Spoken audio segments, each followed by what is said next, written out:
Welcome to 91.9 Public Affairs. I'm Micca, Terrell.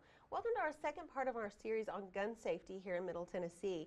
We're focusing on what Austin Peay's campus and Austin Peay's community are doing to help keep everybody safe in the wake of terrible tragedies both near and far in Parkland, Florida and Marshall County, Kentucky. Now, today we have obviously, we have 10,000 students, faculty, and staff on our campus here at Austin Peay. Joining me today with more information is Chief of Police Michael Kasitz from the Austin Peay Police Department, and also Executive Director of Public Relations, Bill Persinger. Thank you so much for joining us, gentlemen. Now, first, I'd like to ask you about research. Obviously, this has been a top-of-mind topic for everybody, and we'll get to drills and more on law enforcement efforts in just a moment. But first, what have university leadership been doing in response to those recent incidents of violence I just mentioned? How does the university plan to use research to help improve safety in the aftermath of things like Parkland and Marshall County? Well, what we do in the law enforcement community is we follow what are best practices for response to these types of events and how to mitigate them in advance of an incident. So we take our lead from that. Now, all these events are thoroughly dissected to see what occurred and how we can prevent them in the future. The biggest problem that we have is no two events are the same. So we're constantly trying to keep up with the latest training that we can do for our officers in response to those events.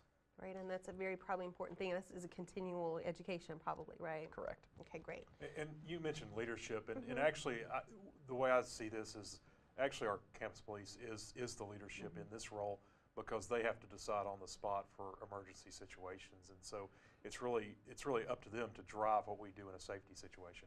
Right, and how do you support them? Obviously, they probably have a lot, maybe more needs and things. How does the university, besides the police department leadership, help assist them? Yeah, so for example, our office is actually involved in helping deliver emergency communications, and so if for example, if Michael's dealing with an incident, we also have access to all the text alerts and emails and things like that, and so we help support from an administrative way in that capacity. And that's really important. Particularly, we had a recent incident, not an incident, but obviously practice in learning how to deal with a possible situation. We had the secure in place drill, and let's talk a little bit about that. And obviously, emails and texts were a big part of that. Can we first get from you, Chief, about explain the concept of that drill on March 13th? The concept and what we look to get out of this is to start conversations. Obviously, if there's an incident, the police are dealing with the immediate incident. So what does everybody on the periphery, what are they doing while that's going on? So we want people to start thinking about their own safety in advance of a situation. So when we do the secure in place drill, it's not to see if they go and do anything. It's to spark conversation. It's to get them to start thinking, well, I'm in an open area in the university center. Where can I go to make myself safe? You know, and you can apply that to retail stores or grocery stores or movie theaters. You know, when you go in, do you know where the emergency exits are? Do you know where you could hide if necessary? And so it's to get people to start thinking about their own safety and take responsibility for their own safety. And I think it's good you bring that up too, because I don't think people realize a lot of what we learned here, and because I remember when the drill happened, it was like everybody did beforehand, particularly the teachers and staff were like, hey, what are we going to do? How are we going to handle this? Particularly some that might have maybe an open door or window, like, oh, where will we be able to hide or maybe get out of the way so that pretending that somebody might be able to see in and look and maybe cause harm. How can we make sure we have a good game plan in place? So, right. So good. Now, what do you think went well with the drill, Chief? It did spark conversation.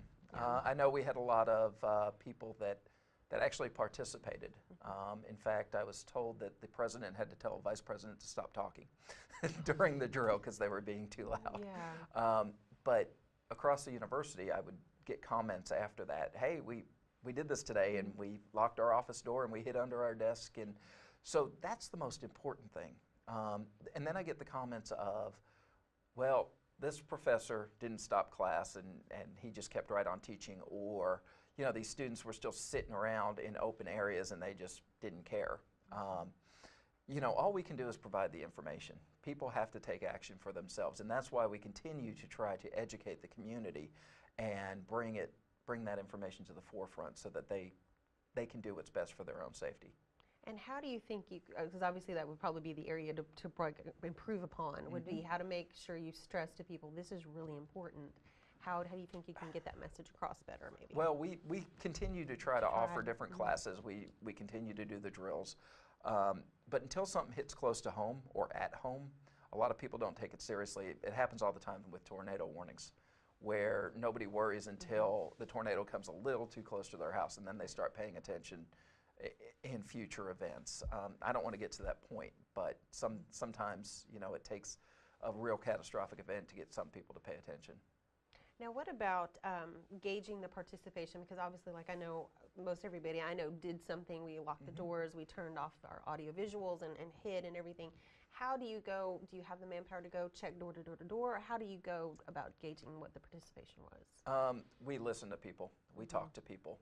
We don't do a formal survey, but what we do is we leave it up to the individuals. And a lot of times I got multiple emails from different areas on campus telling me what they thought went well and where they could improve in their areas. The people in the University Center are really good about that, and other areas. I got some feedback from admissions on things that went well, things that didn't go so well. We found we had a computer glitch. So we're also not just using this for that. We're trying to identify where we can improve or what type of issues we may have. So, you know, we depend a lot on feedback, but a lot of it is the people coming to us rather than us going to them. Now, what about plans for more active shooter drills? Obviously, this one, you know, we learned a lot from it. What are the plans for more on these? Well, we have a plan to do 2 drills per academic year, so one in the fall semester, one in the spring semester. And what we've traditionally done is we've done at least 1 fire drill in each academic and administrative building per year, and then 1 secure in place drill. We don't really want to interrupt the academic process so much, but we want people to be aware. If we do too many drills, I'm afraid that people just might tune us out even more. So we meet with the Emergency Management Committee, and we've decided that that's still the good plan to do 2 drills per year and keep alternating them to keep it fresh in people's minds. And that's really important, obviously, because you have probably over those different semesters, different people coming in who may have never been part of an active, not an active situation, but a drill or a situation where they need to be thinking about being ready. So I wanted to ask you, because obviously we have a lot of people on the move. This is a commuter campus where we have people commuting and people who live on campus. How about what do we need to do better with people who are on the move? We had in the recent drill, the March 13th, we talked about, we had one of the students here. She was in the hallway, everything was quiet and wasn't able to get in anywhere because she didn't have the text alert system on her phone to alert her that, hey, this is happening. So what kind of, I guess, advice would you give to people who maybe find themselves on the move a lot, and how would they best be prepared in any situation? Well, take advantage of what we have in place. Number one, the text alerts with the RAVE system. You know, we need to advertise that better. I've bought some advertising space in student publications for the next year to push that information to let people know that we do have that service available. And also our Live Safe app, how people can contact us. So we bought a lot of advertising space in the student publications, but it's also working with PR and marketing to continue to get this word out at the row, the registration, orientation, and welcoming for new students, and just to remind our returning students that they always need to keep their information updated. Yeah, how feasible would it be at the row to get them to maybe sign up for Live Safe right then and there? Yeah, well, and I think that's part of the sessions is campus police talks about it. And so we follow up with email messages. We always encourage people to please read your email, because I know that's a bit of a challenge for especially students because they get inundated with a lot of information. But reading your campus email, specifically our Top Hat and Govs at a Glance messages for faculty and staff. Top Hat is for students, but make sure and read those, because that's when we send communications out about RAVE and safety and those kinds of things. And that's I think that's where we miss sometimes, is people don't tune into those communications, and they miss what's something that could protect them. Right, and it's really important. Obviously, those are great communications too. What about social media? Are those great as well to reach people? You know, social media has obviously become, especially with younger audiences, college age, traditional college age students tend to be very tuned into social media, especially Twitter. I think Twitter and Instagram are actually seem to be the leader today, but we communicate through those venues as well. And so not so much Instagram with a safety message, but Twitter and Facebook specifically are part of, they're included and embedded in our rave system as a delivery tool. That's great. That's because it's really important. Now, as far as recommendations for the education purposes, what are some other ways besides obviously keeping on top of your social and your email accounts? What about other maybe classes, other educational sessions that people might be able to take advantage of? Well, we schedule regularly a basic emergency preparedness class through Human Resources that anybody can sign up for, and Human Resources markets that out. But our officers also, upon request, will do any program for anybody at the university and sometimes off-campus groups. We recently held 4 active shooter classes, what you can do to protect yourself during an active shooter. We had a lot of community involvement. We had a church come from Hopkinsville. And it's always free.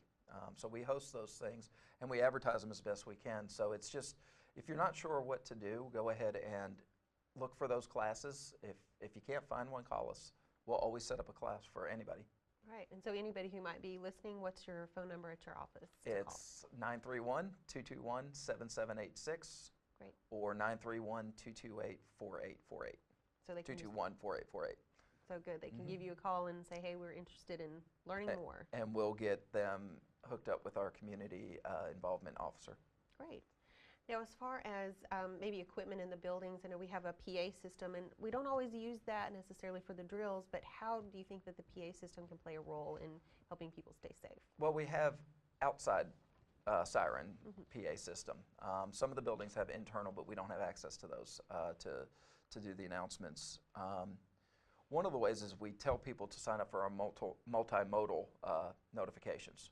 So if you hear something going on outside on those sirens, normally you're going to get a text message or an email that follows that up, unless it's a severe thunderstorm warning. And so our current siren system, if there's a severe thunderstorm warning for this area, all you'll hear is somebody talking. There will be no tones. So pretty much if you hear talking and no tones, it's going to be a severe thunderstorm warning. If you hear tones first, definitely perk up your ears, and you're going to get follow-ups with text messaging and email and social media. And for faculty and staff computers and classroom computers, you'll get the big pop-up that takes over the desktop computer to give you that information. But we are currently looking at other systems. We do have the company that does the desktop pop-up also has its own siren system, so we can combine those systems. And there's some stuff you can do indoors with the right equipment. So we're continually researching that to make those outside messages clear. Yeah, because that would help a lot, because I know, because again, we have a lot of people on the move, so it's always good, especially with the weather warmer now in the spring semester. We have people outside, maybe eating lunch or studying or whatever, so that's a great idea to look at that avenue. Now, what about the feasibility of metal detectors as maybe a preventative device? How would that work? Because obviously we have an open campus. So. Do you want to take this, or should I? You take it. Metal detectors, especially walk-through, they require special training for people to operate, and then it takes 2 people to operate them at all times. So with a campus this big, with as many entrances and exits we have, and all the buildings, it's just not feasible for us to have that many people with metal detectors. Plus, you're also talking, there's only certain access points you can do, so now you're inconveniencing people, and if they're already running late for class and you make them later, then that's not, that's not a good solution. It's a difficult situation at high schools or sporting events. It's a little bit different, but for the college campus, we're too widespread to really be able to do that. Yeah, because I was just thinking about our building here. We have, I mean, goodness, probably 6 to 8 at least, I know, doors on one side. So you would be busy with that, just one side of the building. Right. So, yeah.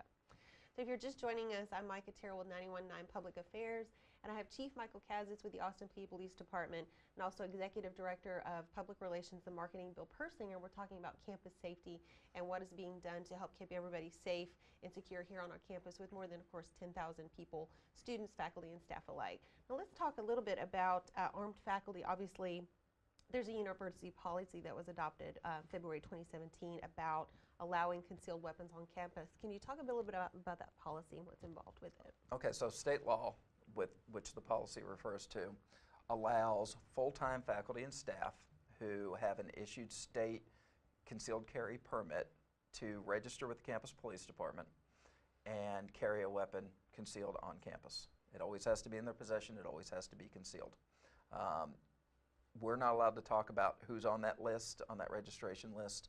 And there are certain areas that people can't carry them into. For instance, we have a child care center or a child learning center on campus. They're not allowed there.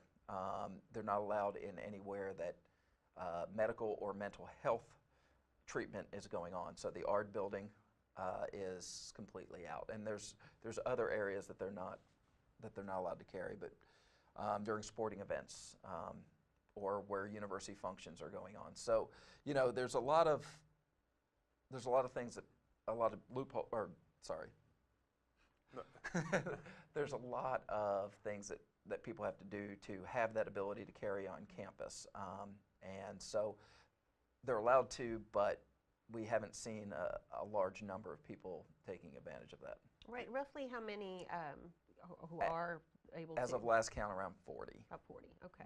Now give us just, I guess, the step-by-step. So say, for instance, you're a full-time faculty member, you would like to have a concealed weapon. What do you have to have and what do you need to do with your department in order to be able to do that? Okay, you have to have a state-issued permit, and you have to come to our office and present that permit and fill out an informational form about you. At that time, once we get all that information, we obviously keep it on a list, but we also hand people the rights and responsibilities. It outlines where they're allowed to be, where they're not allowed to be, and that kind of information, and that they have to keep it concealed. And then we also send a copy to the Clarksville Police Department because people could register with them as well, since they're a law enforcement agency that does have jurisdiction in this area. So we automatically send them a copy, and all registration goes through us, so both agencies have it. Now, do they have to have any special training or any kind of screening before they are allowed? That all comes with their state-issued permit. Okay, so that's, yeah, so you don't have anything required on your behalf, okay. No. Now what about teachers who, are there any background checks or anything like that that's done here in regards to? When Human Resources hires any employee here, they do a background check, and when you apply for your concealed carry permit through the state, they do a background check as well. And then what about the special situations? Say, for instance, I'm a part-time teacher, but I'm not allowed, I wouldn't be allowed to carry it all. It's only full-time employees. Okay. Now, there's some disagreement, of course, about whether having armed faculty, obviously before the bill was signed into law, there was some concern about, has it helped or hurt?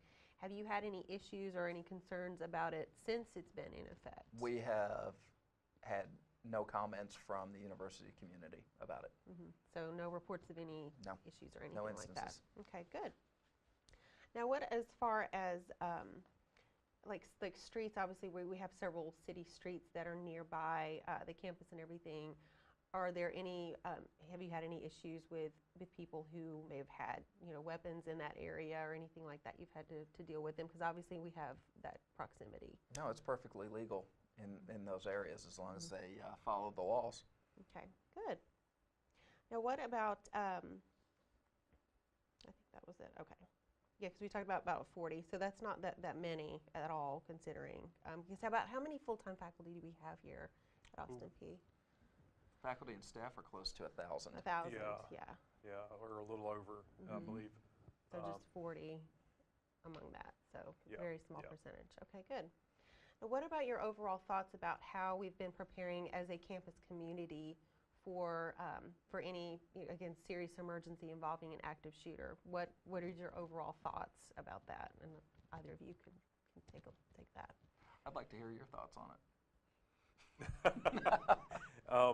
And I'm sorry, can we do that? No, just question your again? overall thoughts. No, that's okay. Your overall thoughts, how we as an Austin Peay overall campus community, how are we preparing ourselves for, possibility of an active shooter situation? Well, I think some of the drills like Michael talked about are really important.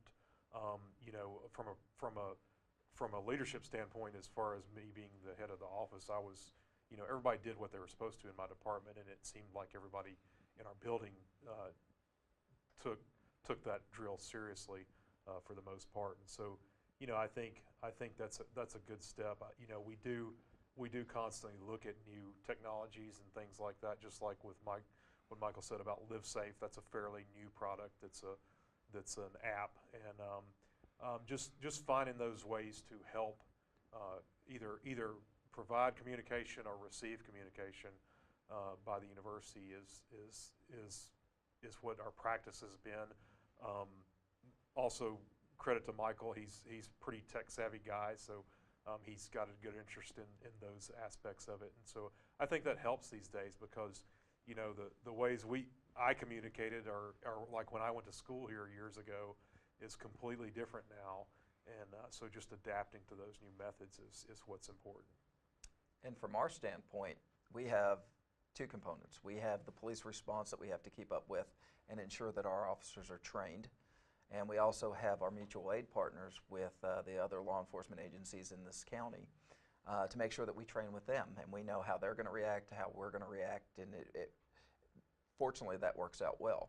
And then we have the community education aspect of it where we try to provide all of the resources we can so that people can make an informed decision on what's best for their safety.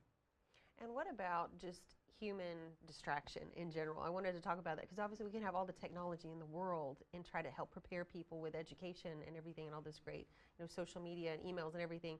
But how important do you think it is in general for us to address the distraction problem where people might be looking at their phones or they're busy driving, they're listening to the radio? How can we deal with that human distraction issue, which is again a major, safety concern that you're always dealing with anyway?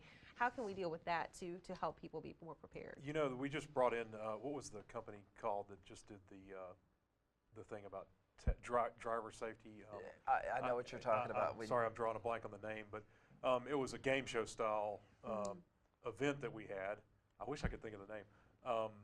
But anyway, that was really fascinating to me because they went into some good detailed statistics about like texting and driving is essentially like our biggest safety issue as a state, and I think that applies to our students as well.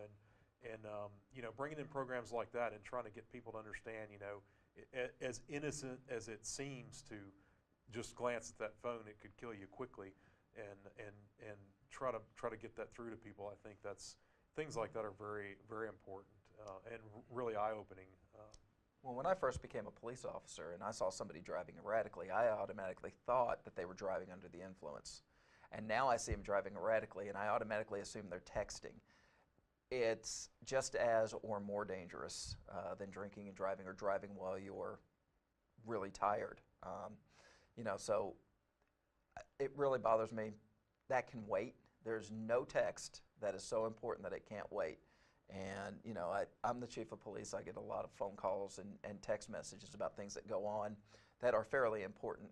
And I don't look at my phone when it goes off in the car because it's too distracting. Think fast. That was the Think fast name is of the the other, name right. of the thing. No, that's really important because I just want to make sure that I draw the connection here. Obviously, people, if there is a active shooter situation, heaven forbid that happen, but that we have so many people with the headphones on or with the earbuds in that they wouldn't necessarily hear the siren. They may not see, maybe they don't have the text alerts on their phone or they don't have the email coming in and they're on the move. So it seems like, as a community, what do we need to do to get people to really pay attention? Well, we hope the outdoor sirens will get them to look up. But yeah, I see people walking across the street all the time, and I call them iPhone zombies because their head's down. They don't even look at the traffic that they're crossing. And sometimes I walk by people, and I always try to say hi, and they don't even acknowledge you because they don't hear you. That falls under personal responsibility. We try to tell people, to be aware of your surroundings because it also makes you a good target to be the victim of a crime if you're not paying attention to your surroundings. So, it's a lot of it falls back on the individual. And how about police presence? Do you think having more officers on the segways, maybe more officers around, do you think that that has helped maybe help people say, oh, they see that? They see that there's an officer there that maybe they can talk to or say, you know, I saw something, and I want to bring up see something, say something as well. Right. You know, our officers are around campus. We've got a small campus. We've got a large number of, I'm sorry, our campus is medium-sized and it's growing. We've got a good-sized campus, and we've got a good amount of officers that patrol, and they're out being seen, whether it's in the car or on foot walking through buildings or on the segways. And a lot of our students get to know our officers. We're very good at that, but we don't get to know everybody. We always try to make ourselves more approachable. That's one of the reasons that we wear not the traditional police uniform, because that's a barrier. We try to get out of the cars because that's a barrier. And we really try to interact with our students, faculty, and staff. And that helps. But the see something, say something, that's where the Live Safe app really comes in, because it allows people to say something to us, even if they don't know us, and in a way that they're used to. It's not a phone call. Well, it can be, but it's also text messaging. And it can be back and forth and getting more information, and it can be anonymous, which a lot of people like to remain anonymous. They don't want to show who they are. And that is especially true with parking complaints, because we get a lot of tips. See something, say something. Yeah. A lot of them come through for parking. That's what I was going to ask you next. What sort of things do you get into the see something, say, but it's mostly parking? It's a lot parking. There is, you know, these. I just saw somebody that was drinking alcohol in a parking lot, or smoking marijuana, what appeared to be marijuana, in a parking lot. So we do get some of those tips, but you know, for the most part, it is it's going to be parking complaints. And again, to remind people, Live Safe app is free, right? It's available in the App Store and Google Play. All you have to do is put in your information and attach to Austin Peay, and it's valid at any Live Safe campus. So if you were to go to the University of Kentucky, they use Live Safe. You could flip over to their Live Safe. It'll give you a campus map. It'll even help you with walking directions to places, and it'll also give you their emergency plans and guides. Good. And then as far as emails, we mentioned obviously the row events where people need to go ahead and sign up once they're going through that and check their emails, text. Any other good recommendations, tips, or anything to help people to be better prepared for any active shooter or any other dire emergency here on campus? Yeah, I think just, you know, tune into those products. You know, one of the things that people I think often don't realize is that the reason we have text alerts, and the reason we have emails, and the reason we have radio stations and television stations is they are all ways we can communicate, and sometimes that's important. I think the best case scenario, or the best scenario to example that, is snow closures. You know, sometimes if we have an ice storm or things like that, we lose communication venues, and so that's why we communicate in multiple ways in addition to just trying to get through to people. Right. Things like social media, like you mentioned, texting, Live Safe. Any other avenues that you're looking at maybe to add to your communication arsenal? Because, you know, you have a lot of different ways you communicate. Well, we're always looking at, you know, newer technologies, but we want to see that they're proven. And the areas that we're using now, you know, I remember when text messaging wasn't proven, and you couldn't get messages through because everything got marked as spam, and you get it like 8 hours later. But they've improved that, so you just kind of got to wait and see what other stuff is coming out, and just stay on top of it. Great. Well, gentlemen, thank you for your time. We're out of time, but we really appreciate you coming by. Thank you, Bill Persinger. He's the Executive Director of Public Relations and Marketing here at Austin Peay, and also Chief Michael Kasitz of the Austin Peay Police Department. Thank you so much. Thank you. And I'm Micca Terrell with 91.9 Public Affairs.